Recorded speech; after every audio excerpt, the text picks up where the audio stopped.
안녕하세요. 오늘도 지난 시간에 이어서 이 죄의 도말과 이 14만 4천인과의 관계에 대해서 말씀을 나누어 보도록 하겠습니다. 우리가 지난 시간에 이 죄가 어떻게 시작이 되었는지에 대해서 말씀을 살펴보았습니다. 이 루시퍼가 타락하게 된 동기가 에스겔 28장 12절에서 15절 말씀처럼 정말 하나님은 이 덮는 그룹으로서 천사장으로서 이 루시퍼는 너는 완전한 인이었고 지혜가 충족하고 온전히 아름다웠도다 라고 이렇게 정말 높은 영예를 가진 자로 하나님께서 창조를 하셨습니다. 그리고 각종 보석으로 단장에 주어붙지만 마침내 지음을 받던 날로부터 불의가 드러났도다 라는 이 말씀처럼 이 루시퍼는 이 차츰차츰 이 높고자 하는 그 욕망을 이제 품게 되었고 이사야서 14장 13절과 14절 말씀처럼 이제 하늘에 올라 하나님의 뭇별 위에 나의 보좌를 높이리라. 그리고 북극 지폐의 산 위에 좌정하리라. 그리고 가장 높은 구름에 올라 지극히 높은 자와 비기리라 라는 이 말씀처럼 이 천사들의 경배를 자신이 이제 받고자 하는 그 생각으로 충만해졌고 예수님께서만 행사할 수 있는 이 대권을 이제 동경하게 되었습니다. 그런데 이 하늘에서는 이 하나님의 이 아들은 능력과 이 권위에서 아버지와 이 동등한 자로서 하늘의 군주로 인정을 받고 있었습니다. 그래서 이 그리스도는 하나님의 모든 회의에 참석하셨지만 이 루시퍼는 하나님의 경영에 참여하는 걸 허락하지 않았습니다. 이렇게 함으로 이제 루시퍼는 이 능력과 이 권위 면에서는 하늘 천군들에게 이 경배 받기가 어렵다는 것을 이제 알게 되므로 이 루시퍼는 하나님의 율법에 트집을 잡기 시작했습니다. 그래서 이 천사들에게 우리 천사들은 본성이 성결하기 때문에 하나님의 율법은 우리에게 필요 없는 구속을 과하는 것이다 라는 것과 함께 그리고 이 피조물의 복종과 이 순종을 요구하시기 위해서 자기가 높임을 받기 위해서 율법을 하나님께서 율법에 대한 이 복종을 요구하신다 라고 이렇게 주장을 하였습니다. 이렇게 함으로 이제 이 사탄은 이 하늘 정부에 대해서 이제 반역을 선동하게 되었습니다. 이것에 대한 이 증언의 말씀이 각 시대의 대쟁투 498페이지에 있는데 한번 살펴보겠습니다. 루시퍼는 하나님께서 하늘 주민들에 대한 율법과 법칙을 제정하실 때 공정하게 하지 않았고 피조물의 복종과 순종을 요구하심으로 하나님 자신만을 높이기 위함이라고 주장하였다. 이게 무슨 말이냐 하면 아까 말씀드린 것처럼 하나님께서 하늘 주민들에 대한 율법과 법칙을 제정하실 때 공정하게 하지 않았다. 이것은 바로 우리 우주 거민들에게는 이 율법이 필요할 수도 있겠지만 우리는 우리 자신의 안내자가 되기 때문에 율법은 필요 없다라는 것이었죠. 그리고 이 하나님은 자신이 높임을 받기 위해서 피조물들에게 이 율법을 통해서 복종과 순종을 요구하신다라는 것이었습니다. 그래서 이 하나님께서는 하늘 주민과 온 세계 앞에서 하나님의 정부가 이제 공의롭고 그분의 율법이 완전하다는 것이 이제 실정되어야 할 필요가 있었습니다. 그렇게 해서 이 찬탈자인 사단의 본성과 그리고 사단의 참 목적이 모두에게 알려져야 했던 것입니다. 사탄의 이 악한 행위에 의해서 이 사탄의 정체를 드러낼 수 있도록 시간이 주어져야 했던 것이죠. 사탄은 이 모든 죄악이 하나님의 정부 때문에 생긴 것이라고 주장했습니다. 그렇게 하면서 사단은 자신의 목적은 이제 여호와의 율법을 개선하는 데 있다고 주장을 하게 됨으로 인해서 이제 하나님께서는 이 사탄 자신이 주장하는 바의 그 성격을 구체적으로 이제 증명을 해주고 이 사탄이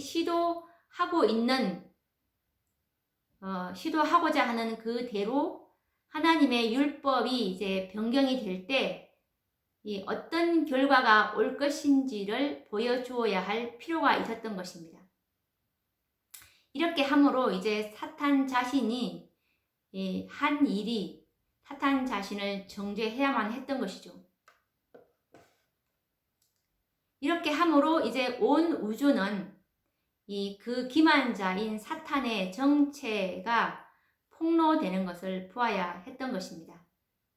사탄은 이 천사들에게 내가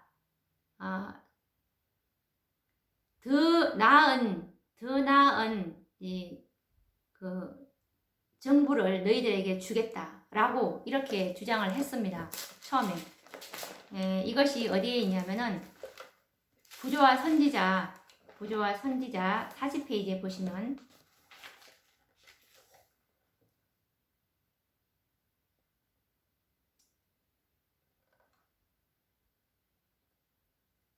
그리고 그의 대열에 가담하고자 하는 자들에게 모두가 자유를 누릴 수 있는 더 나은 정부를 수립해 주겠다고 약속하였다. 많은 수요의 천사들이 그를 그들의 지도자로 받아들일 의도를 표시하였다. 라는 말씀처럼 사단이 하나님의 정부보다 더 나은 정부를 자신이 만들어 주겠다고 했으니 얼마나 이 말이 정말 많은 수요의 천사들이 이것을 받아들였다고 하지 않았습니까? 그 사단의 이 영향력이 정말 대단한 것입니다. 그래서 하나님께서는 이제 이것을 이제 보여주어야 될 필요가 있었습니다. 이렇게 함으로 이제 하나님께서는 이 사탄이 바로 그때 그 당시에 사탄을 바로 멸할 수도 있었지만 멸하지 않은 이유가 하나님은 사랑의 봉사만이 하나님께 간합될 수 있었기 때문에 이 하나님의 피조물의 충성은 이제 하나님의 공의와 자비에 대한 확신에 기초해야 되기 때문에 그때 바로 사단을 멸했다면 이 우주 거민들과 천사들은 하나님을 사랑해서가 아닌 두려움에서 그들을 섬겼을 것입니다. 그때 그 당시에 세계의 거민들은 하늘 주민들과 이 우주 세계의 거민들은 이 죄의 본질과 그 결과에 대해서 이제 깨달을 단계가 못 되었기 때문에 사탄을 멸망시키는 것이 하나님의 공의이고 하나님의 은혜임을 깨달을 수가 없었을 것입니다. 그래서 하나님께서는 죄악이 충분히 성숙하도록 허용되어야 했던 것입니다. 그때 사단을 바로 멸했다면은 사단의 가마는 완전히 사라지지 않고 이 반역의 정신도 우주에 존재했을 것입니다. 혹시 사단이 그 제기했던 더 나은 정부, 하나님의 율법에 결함이 있고 하나님의 율법은 변경되어야 할 필요가 있고 내가 제기하는 이 주장들, 이것들이 더 사단이 제기했던 그 주장들이 더 우리를 행복하게 하지 않았을까? 이런 것들이, 왜냐하면 사단이 자신이 다스리게 된다면 더 높아지고 더 영광스럽고 더 고상하게 더 끌어올릴 수 있다라고 이렇게 주장을 했기 때문에 이런 의혹들이 여전히 사단을 바로 처단했더라면 있었을 것입니다. 그래서 하나님은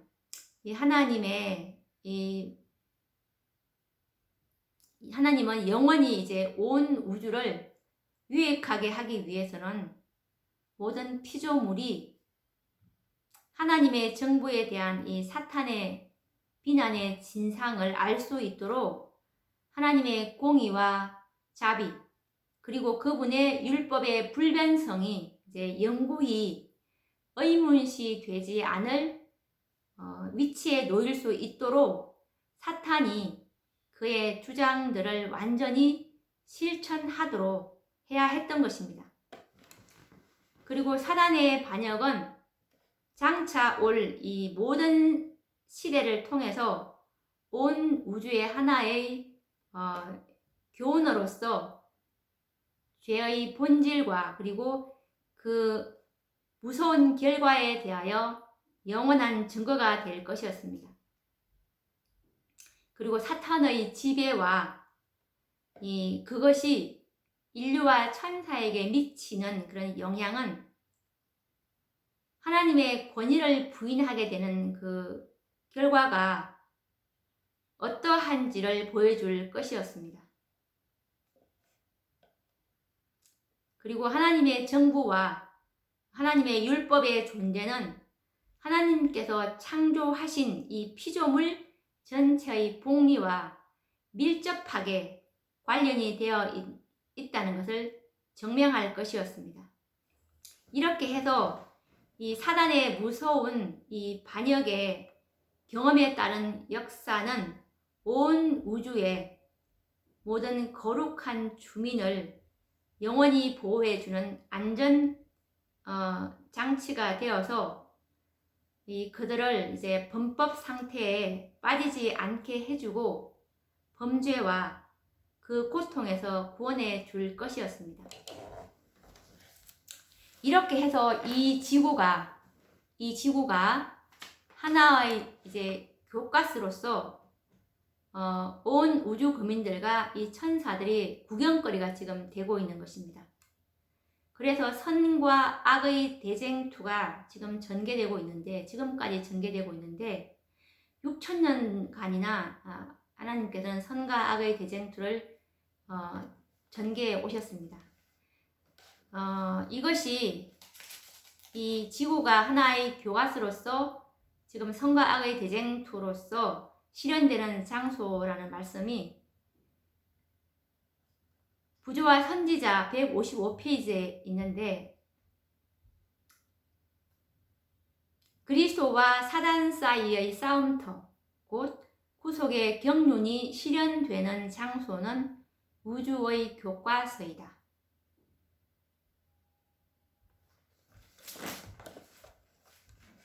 그래서 이제 우리가 이 하늘에서 시작된 전쟁은 물리적인 싸움이 아니고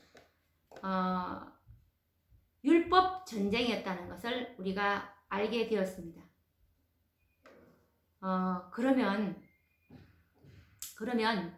하나님께서 이 전쟁을 이제 이 사단과 이 하나님 사이의 율법 전쟁을 통해서 하나님은 하나님의 율법을 온전히 순종을 할 수 있다는 사단이 하나님의 율법은 지킬 수 없다는 것을 이의를 제기했습니다. 이 부조와 선지자 69페이지를 한번 보도록 하겠습니다.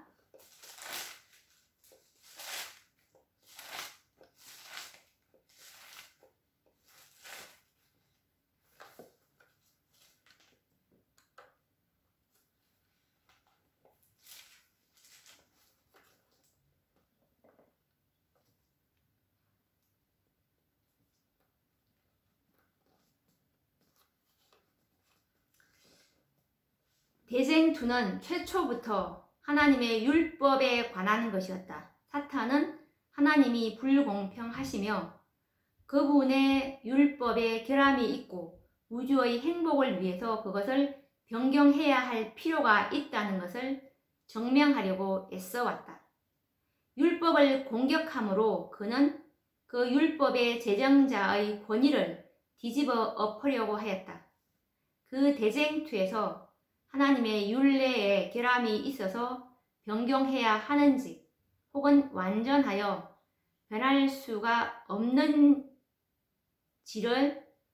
것인지가 나타나게 될 것이었다.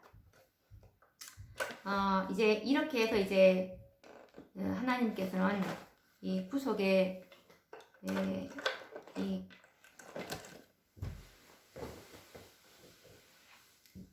이제 역사를 지금 6,000년간이나 진행해 오셨는데, 이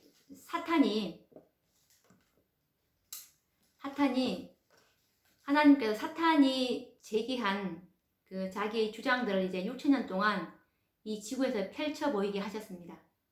그리고 또한 하나님도 하나님의 율법의 보관자들을 이제 통해서 여호와의 율법이 완전하여 변경할 수 없는지를 이제 보여주셔야 했던 것입니다.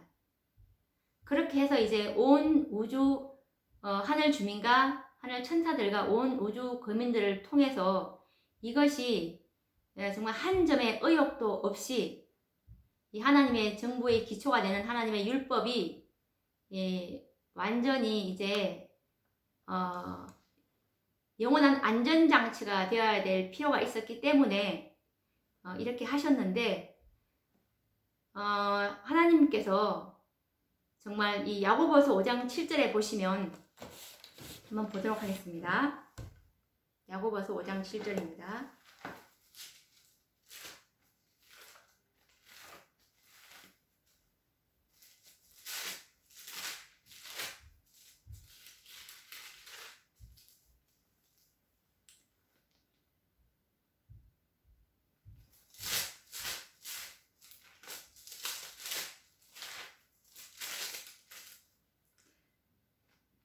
보라, 농부가 땅에서 나는 귀한 열매를 바라고 길이 참아.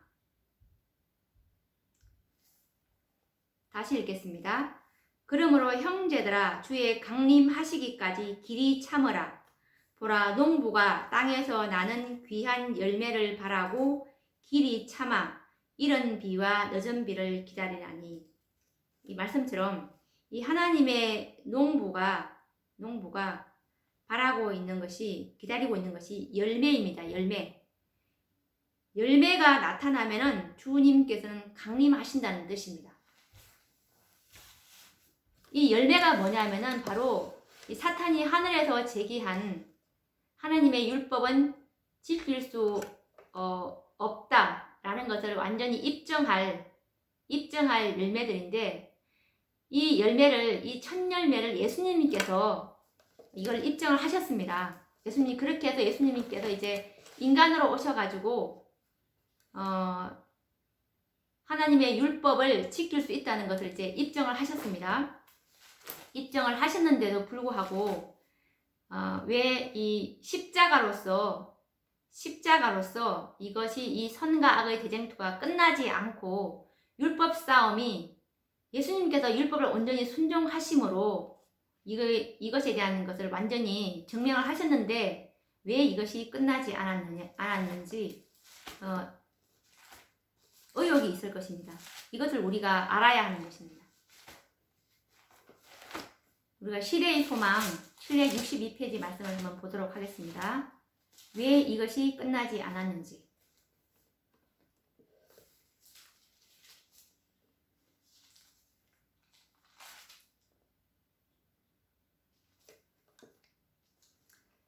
시대의 소망 761페이지에 보시면 사탄은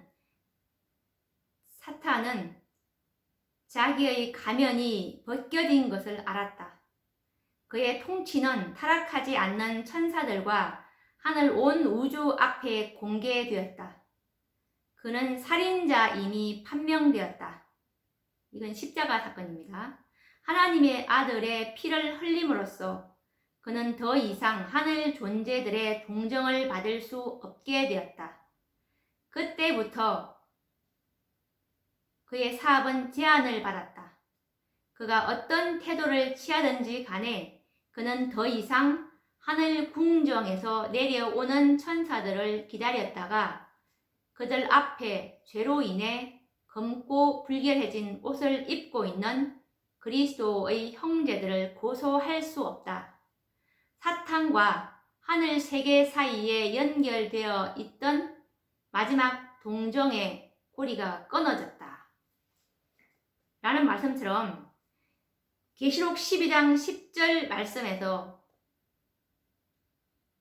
우리 형제들을 참소하던 자, 곧 우리 하나님 앞에서 밤낮 참소하던 자가 쫓겨났고 라는 말이 바로 이 말씀입니다. 이제 예수님께서 완전히 이 증거를 하셨습니다.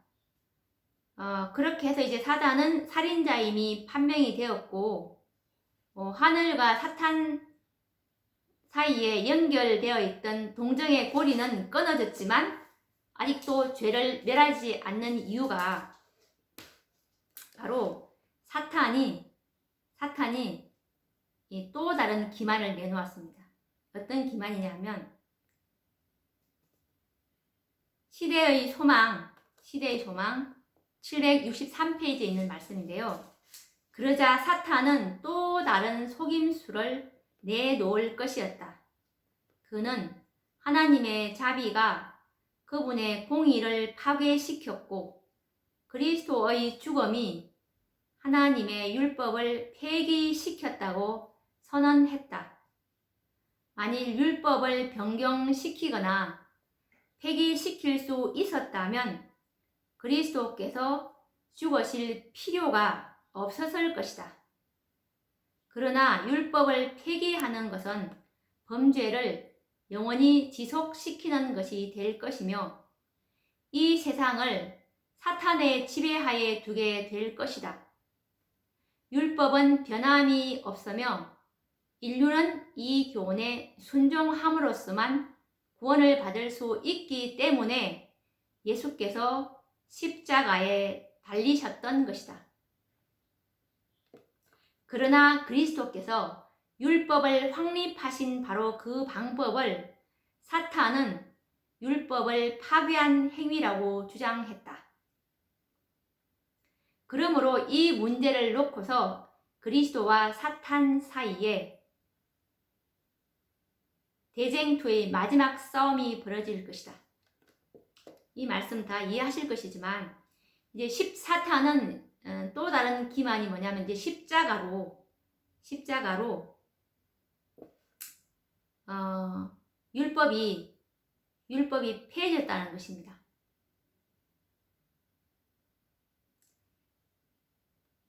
사탄은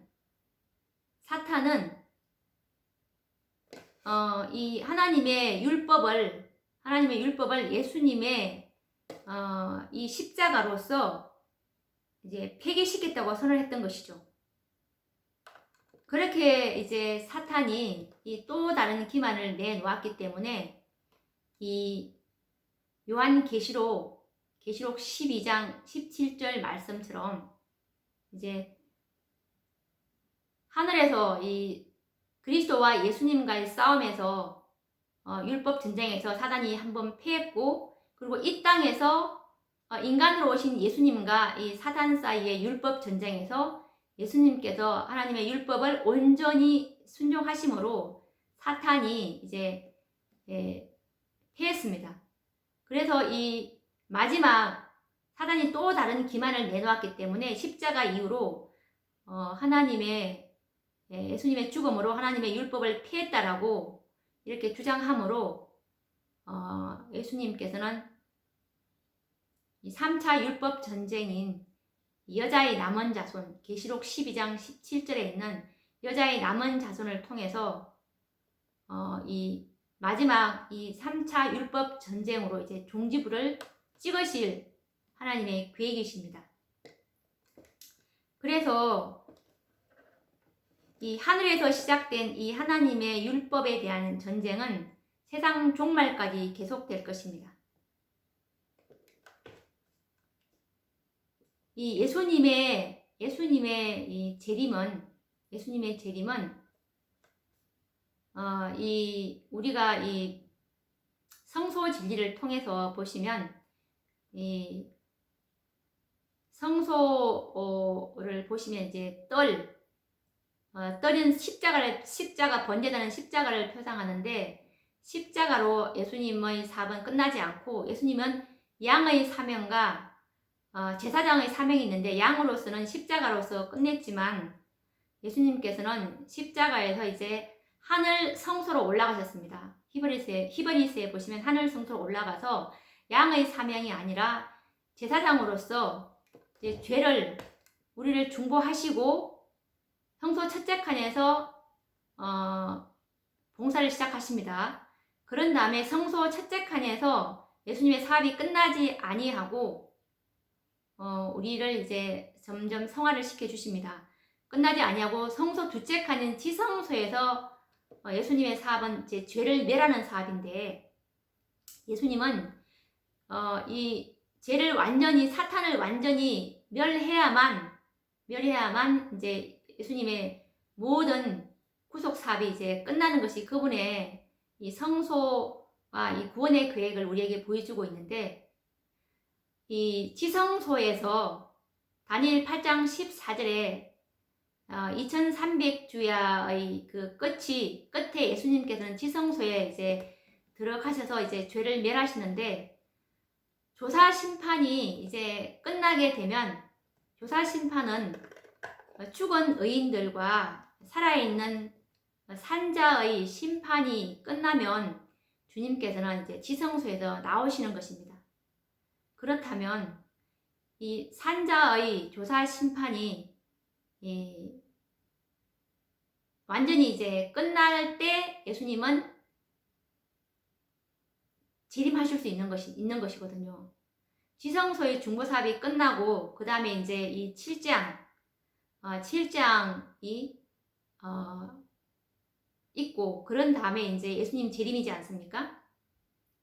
그렇다면 이 조사 심판이 어떻게 될 때 끝이 나는지를 우리가 알게 된다면 이 조사 심판이 끝이 될 때 죄를 멸하실 수 있는 것입니다. 사탄이 완전히 이제 멸하게 되는 것인데 그것을 우리가 알게 될 때 예수님의 재림이 이렇게 돼서 재림을 하실 수 있구나라는 것을 우리가 알게 되는 것이죠. 그러면 초기 문집 279페이지를 한번 보도록 하겠습니다.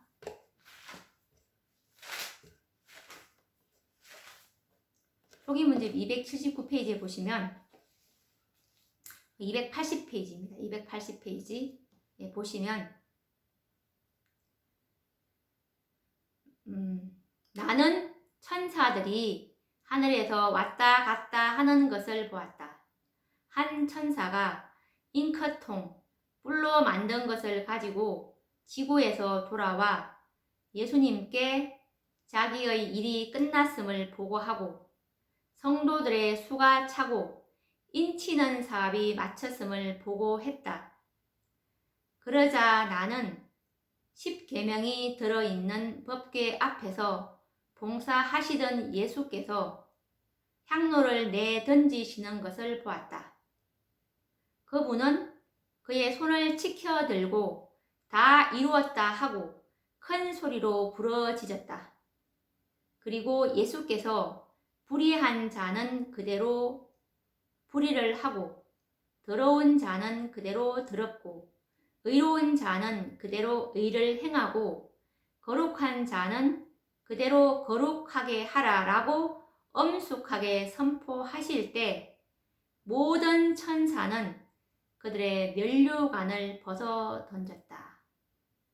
모든 사람의 운명이 생사간에 결정되었다. 예수께서 성소에서 봉사하고 계시는 동안에 죽은 의인들과 살아있는 의인들에 대해서 심판이 행하여졌다. 그리스도께서는 그분의 백성들을 위해서 대속하시고 그들의 죄를 도말하심으로써 그의 왕국을 받으셨다. 우리가 이걸 보면서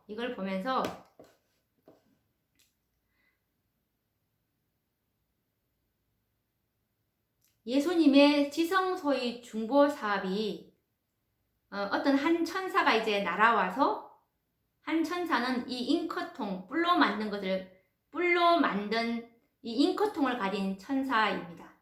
이 천사가 뭐라고 보고를 하냐면은 이제 이 천사는 지구에서 돌아온 천사입니다. 천사인데 잉커통, 뿔로 만든 이 잉커통을 가진 천사로서 살아계신 하나님의 인을 치는 천사입니다. 이 천사가 와서 성도들의 수가 차고 인치는 사업이 마쳤다라는 것을 보고합니다. 그러면 우리가 여기서 생각해 볼 수 있는 것이 이 성도들의 수가 차고 이 말씀은 예수님께서 이 인을 치는 수요가 있는 그 인이 있습니다. 이것이 바로 이 마지막 때 요한계시록 7장에 있는 그 7장 2절에 보시면 살아계신 하나님의 인을 가진 천사가 예수님으로부터 이제 명령을 받고 계시록 7장 4절에 입맞은 자의 수를 들으니 14만 4천이니 라고 말씀을 하고 있는데 이 살아계신 하나님의 인 치는 사업은 이 셋째 천사의 사업이고 이 인을 치는 천사는 셋째 천사입니다.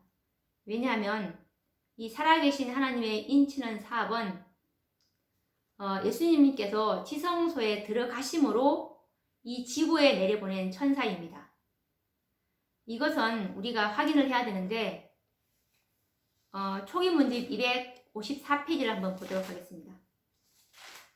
많은 분들이 이 살아계신 하나님의 이 인을 치는 이 사업이 예수님께서 지성소에 들어가심으로 시작된 사업인 걸 많은 분들이 모르고 있습니다. 예수님께서 254페이지에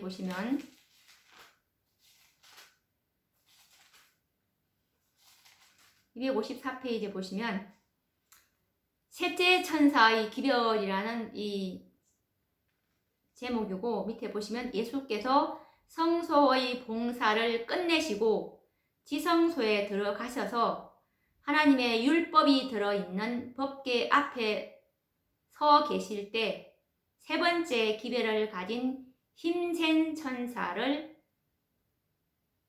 세상은 지구죠. 지구에 보내셨다. 세상에 보내셨다라고 나와 있는데 예수님께서 지성소에 들어가신 때가 바로 다니엘 8장 14절에 2300주야의 끝인 1844년도라는 것을 이것은 대부분의 사람들이 우리 재림교인들이라면 대부분 알고 계실 것입니다. 그러면 이 셋째 천사는 지성소에 들어가신 1844년도부터 셋째 천사를 지구에 내려 보내셨는데 이 셋째 천사가 하는 이 사명과 사업이 무엇인지도 알아야 되는 것입니다. 그러면 그것은 우리가 초기 문집 118페이지를 한번 보도록 하겠습니다. 118페이지입니다. 118페이지를 보시면 이 셋째 천사가 하는 일이 아까 예수님께서 요한계시록 7장에 내려보낸 살아계신 하나님의 인치는 천사가 바로 셋째 천사임을 알 수가 있습니다. 초기문집 118페이지에 보시면 나는 그때 셋째 천사를 보았다. 그의 사업과 사명은 곡식을 가라지에서 분리해서 인을 치고 묶어서 하늘 창고에 들이는 천사이다. 이 셋째 천사는 사업과 사명은 바로 인치는 살아계신 하나님의 인을 치는 천사입니다. 이 천사가 바로 에스겔 9장에 나오는 그 허리에 서기관의 먹거릇을 찬 이 천사이며, 이 에스겔 9장의 엘렌 G 화이트 여사의 화이트 주석에 보시면 이 천사가 셋째 천사임을 분명하게 명시하고 있습니다. 그래서 다시 초기문집 254페이지를 이제 280페이지로 와서 이제 보시면, 아까 이 셋째 천사가 이제 살아계신 하나님의 인을 치는 이 천사가 성도들의 수가 차고 인치는 사업이 마쳤음을 보고 하니까 예수님께서 이 중보하시던 향로를 내던지시는 장면, 이제 지성소의 중보를 끝내시는 장면이죠. 그러니까 이 살아계신 하나님의 인마전 자의 수를 들으니 계시록 7장 4절이죠. 14만 4천이라는 이 수가 찼다는 것입니다. 셋째 천사의 하는 이 사명이 이것이었고, 이 사명을 마치고 이제 돌아와서 예수님께 보고하는 장면이죠.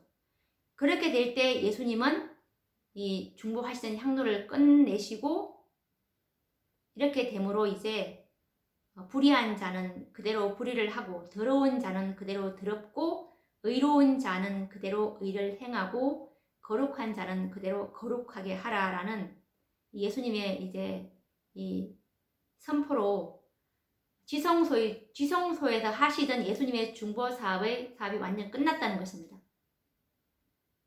정결케 된 자들은 예수 그리스도의 품성으로 온전히 이 품성을 소유한 사람들만이 이 하늘 창고에 이제 들이게 되는 것이고, 이제 부족한 자는 쭉정이로 이제 분류가 되어서 창고에 들이지 못하고 이 구원을 받을 수가 없다는 뜻입니다. 이렇게 해서 이제 모든 사람의 운명이 생사간에 결정되었다.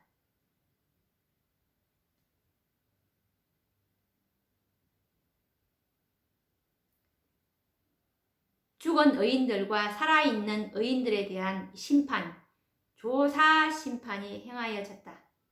그렇게 해서 그리스도께서는 그분의 백성들을 위해서 대속하시고 그들의 죄를 도말하심으로 인해서 그의 왕국을 받으셨다라는 말씀처럼 이 14만 4천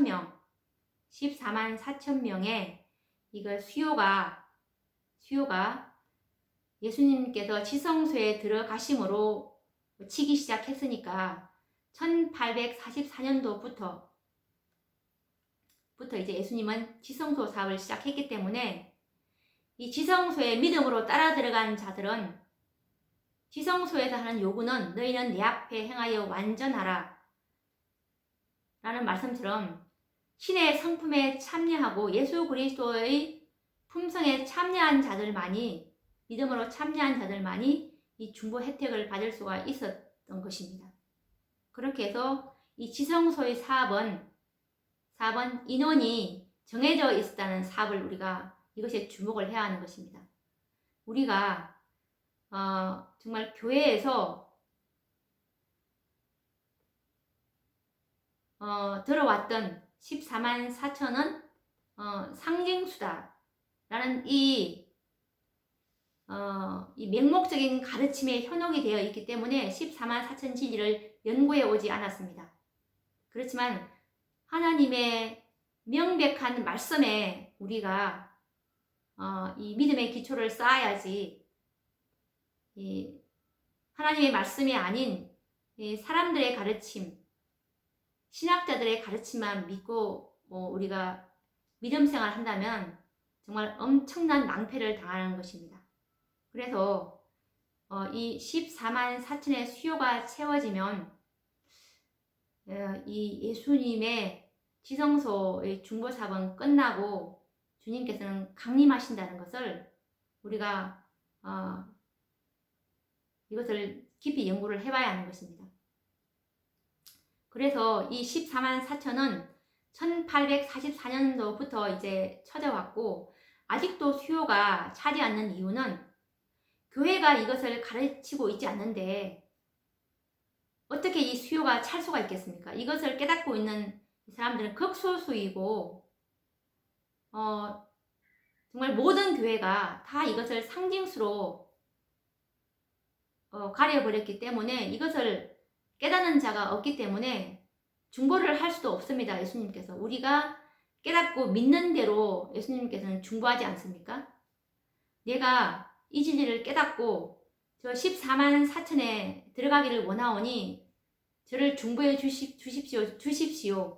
얘가 예수 그리스도의 의에 완전히 참여하겠습니다. 라는 것을 예수님하고 언약관계에 들어가야 되는데 이것을 깨닫고 있지 못한다면 중보를 주님께서도 하실 수가 없는 것입니다. 그래서 믿음은 바라는 것들의 실상이라고 하지 않습니까? 그래서 우리가 오늘 이 죄의 도말과 사탄을 완전히 멸할 수 있는 그 조건은 바로 이 구속의 열매, 농부가 정말 오랫동안 기다리고 있지 않습니까? 하나님은 지금 하늘 성소에서 정말 애타게 이 14만 4천 하나님의 율법을 옹호하는 사탄이 하나님의 율법은 지킬 수가 없고 변경해야 한다는 것을 얼마나 많이 역설해 왔고 자기 주장을 펴오지 않았습니까? 이것을 반박할 수 있는 하나님의 율법은 지킬 수 있음을 증거하는 이 증인들이 있어야 되는 것입니다. 이것이 이들이 나타날 때 이 율법 전쟁은 완전히 맞춰지고 온 우주 앞에서 사단을 이제 멸할 때 이 사단의 기만이 완전히 폭로된다는 것을 이제 깨닫게 되는 것이죠. 그래서 이 하나님의 정보와 하나님의 율법의 공의로움이 이제 입증될 것이고 온 우주는 하나님의 의로움을 보았기 때문에 정말 사랑에서 나오는 그런 충성이 나올 것이고 앞으로 이제 이 반역과 죄가 다시는 나타나지 않게 될 것입니다. 이렇게 해서 우리는 이 14만 4천 진리를 계속적으로 연구를 해 봐야 하는 것입니다. 이 14만 4천 진리는 제가 또 다음에 말씀을 가지고 또 연구를 해보도록 하겠습니다. 그러면 다음에 뵙도록 하겠습니다. 감사합니다.